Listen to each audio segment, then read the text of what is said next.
Hi guys, welcome to Science Tech for Fun. Today I will show you how to prepare agar broth solution for bacteria culture, and I also show you how to use an autoclave and sterilize bottles. So for this activity, I will show you the list of materials. So starting from the right to the left, I have two conical flasks here. The size of the conical flasks should be the double of the volume of agar or broth I'm preparing. Okay. For this instance, I will prepare 400 ml of broth and agar. So I need at least the double. So that's why I choose this 1 liter conical flask. So that's my two powders. So this is broth, nutrient broth. That will be the soup where the bacteria will grow up. This is the agar. We have different kind of agar. We have plain agar, that's just the gelatin. And we have nutrient agar. Nutrient agar is the agar with nutrient on it that will support the bacteria development. I also need bunks made of mineral wools. I did it myself, so it's just a bunch of mineral wools together with masking tape around that fits enough in the top of the conical flask. This should be mineral wool. Why? Because this will allow the air to go in and out, but not moisture. I also need weighing bolts, a scale. I also need spatulas, McAllister bottles. In my situation here, I need 20. A big beaker enough to keep my McAllister bottles inside to be easy for me to remove from the autoclave. Here at Saracens, we use a classic medical, prestige medical model. So this is quite straightforward. You just need to press on, and the machine will do everything by itself. You don't need to worry about pressure or temperature. So for this first part, I will show you how to sterilize your McCartney bottles. So I have 20 McCartney bottles here. I have my autoclave and the beakers where I will place my 2 layers of bottles. So the first thing to do is top up water inside the autoclave. Always use distilled water. Why? Especially in London or in southwest of England, in South England in general, we have very hard water. So every time you use tap water, normally here, you will have a deposit of limescale around, so you don't want it, because this is very difficult to keep it and maintain it. So the best thing to do to avoid this extra maintenance is distilled water. So inside my autoclave, I have a basket, and under the basket, I have legs, okay? So I will top up water inside, place my basket again, and then my McCartney bottles goes inside, okay?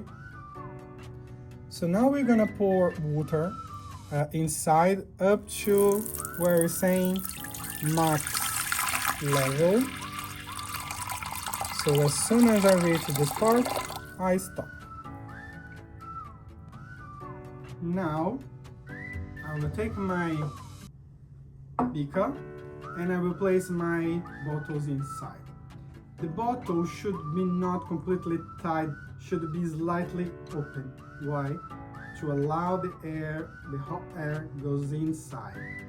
So I will do it. I display this way here. Should be easy for me to remove from inside the autoclave and inside the autoclave. because it will be very, very hot and you can burn yourself. And also to avoid contamination, so we will place this part here. So now I will place the basket back in the autoclave. So the basket goes here inside.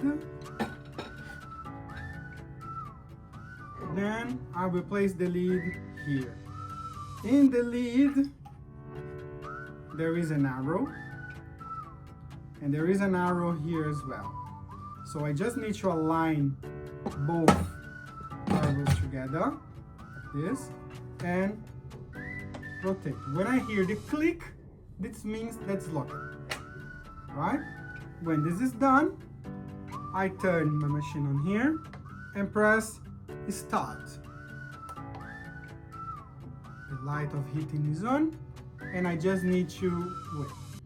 The full cycle takes between 30 to 45 minutes.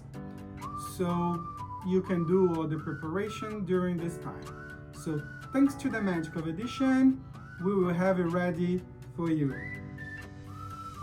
In the meantime, while you're waiting for disinfection happens, you can start to sterilize your working station, okay? In labs, you can use 70% ethanol solution or Vercon, okay? Vercon is used in the kitchen, but we also use in labs as well. It's a very good antibiotic substance that will stop the bacteria to grow while you're working and will kill as well, okay? So the solution, the Vercon solution is always 10%. To be able to spray my solution, I need an empty spray bottle. So for this, I'm using this old Dettol bottle, and I have half liter of 500 ml water here. Doesn't need to be distilled water for this, but if you want to use, you're free to use. So because it's 10% and I'm just using half liter, I need 5 grams of Vercon. So I will turn my scale on, place my weighing bolt, tare it, and I will add my powder.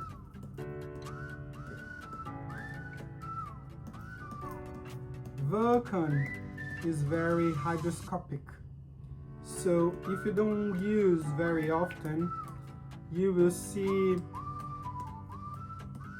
roomies or stones being formed inside, and eventually you need to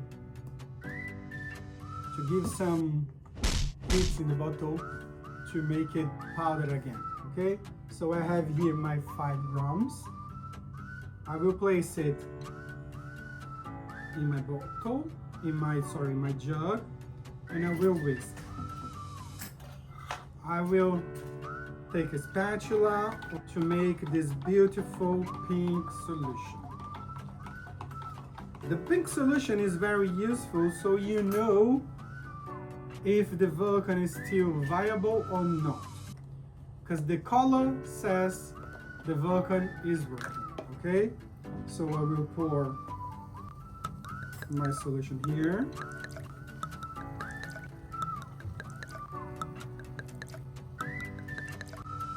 And I can store this solution for a couple of days.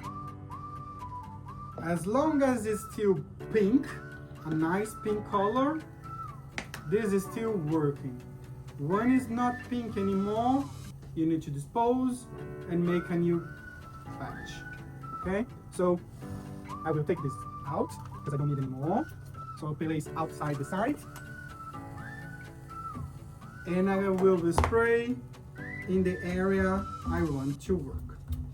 So spray all the way around here. And because this is a water-based solution, I don't need to be afraid with my Bunsen burner. And I will leave it here for a couple of minutes.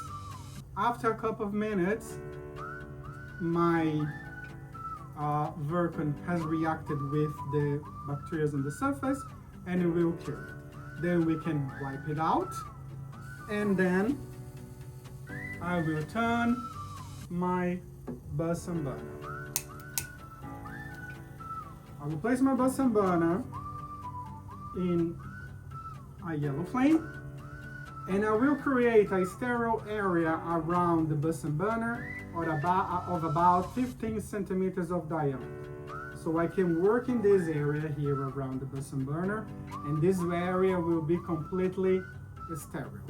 If I need to do too many things at the same time, I can have 2 or even 3 Bunsen burners, and the sterile area will be sumped, so you can work with better room for your hands. Because I'm doing a small amount of Petri dishes and McCartney bottles, I don't need a huge area. So I can leave this for react. I will wipe, and then I can start to work in this station, considering that is completely sterile. Thank you for watching this video. If you like it, please give us a thumbs up. Please consider to subscribe, give us a comment, and see you next time.